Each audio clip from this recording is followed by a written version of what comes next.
Popular jewelry store get licked down in St. Anne. 6 men rob bar in St. Elizabeth, while men get shot to death in Hanover and St. James. This is Undiluted News. Mikey Bones reporting. Corporal Rohan James, former chairman of Jamaica Police Federation, is claiming that he has been victimized in a move by the Central Executive Committee to replace him as head of the organization. And it was announced on March 19 that Inspector Blanche Codner had been appointed the new chairman of the Police Federation. A new general secretary was also selected.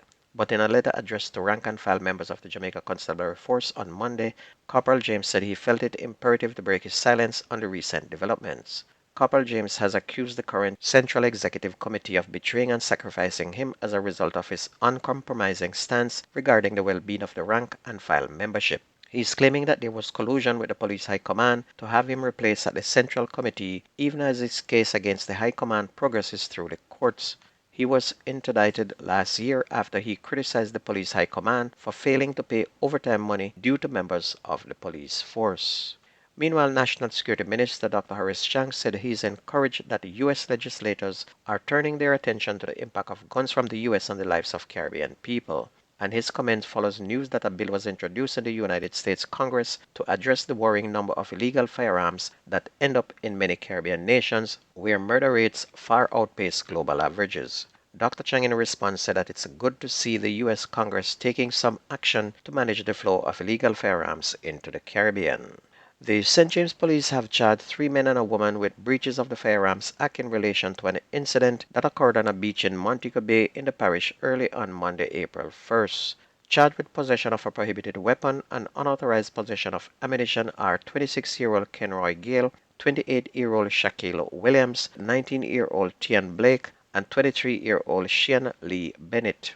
Reports are that about 12:20 a.m., a police team was in the area when they saw a Nissan AD wagon motorcar being driven onto the beach compound. The law enforcers walked towards the vehicle to talk to the driver as the vehicle was blocking the entrance gate of the beach. But as the officers approached the vehicle, the 4 occupants reportedly began to behave in a manner that aroused the cops' suspicion. The 4 were accosted and a search of the vehicle was also conducted. During a search of the vehicle, a Canex Elite 9mm pistol with a magazine containing 10 9mm rounds of ammunition was reportedly found under the rear seat of the motor car. And all 4 persons were taken into custody and they were charged after they were interviewed in the presence of their attorneys. Police have now launched a probe after a popular jewelry store in the tourist resort town of Ocho Rios St. Anne was broken into and robbed on Monday morning. The store Gem Palace on Main Street in Ocho Rios was reportedly broken into between 3:20 a.m. and 3:40 a.m. in the morning. An undetermined assortment of jewelry was stolen, the police said. On their arrival at the scene, police observed that the lower section of the entrance grille was cut open and the glass door shattered. The operators of the store were also contacted. They later arrived and confirmed that the store was broken into but was unable to put a value on the stolen items. So far, police investigators have uncovered that a man dressed in a black hooded jacket was seen coming from the jewelry store and heading up Main Street.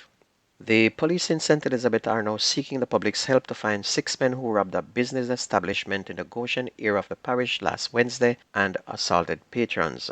A video clip of the incident is now circulating on the internet and shows men with what appear to be high-powered rifles invading a business place around 8:40 p.m.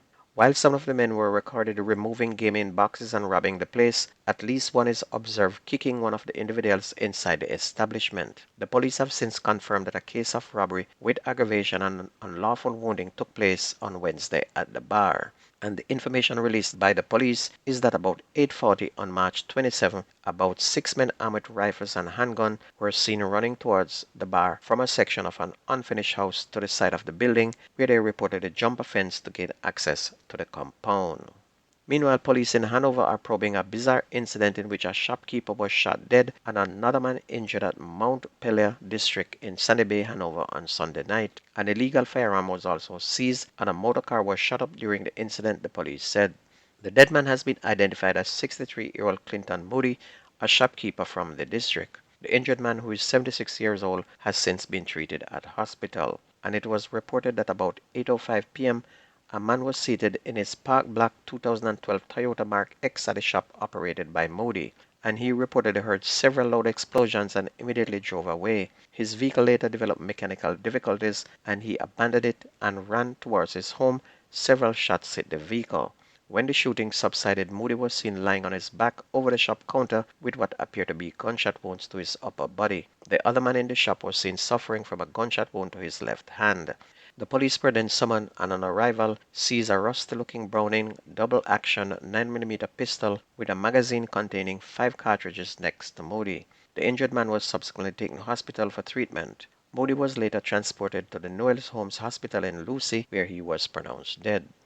A man is dead while 3 persons were hospitalized after gunmen attacked a group of people returning home from a wake in Cambridge and St James on Sunday morning. Reports are that about 2 a.m. in the morning, the victims were walking home when they were pounced upon by a group of heavily armed gunmen. More than 30 spent shells from high-powered rifles and a 9mm pistol were found at the scene of the shooting. 3 persons were wounded in the attack, while the body of 41-year-old Omar Beckford was later found along a dirt track with multiple bullet wounds.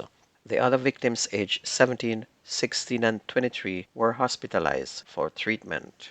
On to sports, we start with Premier League. Mount Pleasant hung on to their lead with a 1-0 beating of Humber Lions on Sunday. They now move to 56 points, a lead of 4 over Cavaliers and Tivoli, who are both on 51. And in other games, Arnett and Portmore played to a 1-1 draw. Cavaliers clapped Dunbeholden 4-0. Tivoli dubbed last place Limehall 5-1. Waterhouse came out 3-0 winners over Mullins United. Waterhouse continues to hang on to the 6th position, which will allow them to go to the playoff, but Montego Bay United last night beat Harborview 3-0 and are now both are on 40 points, but Waterhouse by better goal average remain in 6th place and Montego Bay is still knocking at 7th place. Also last night we had Vere and relegated Treasure Beach. They play to an 0-0 draw. And that's going to be news and sports on your favorite community radio. My name is Mikey Bones. I gone.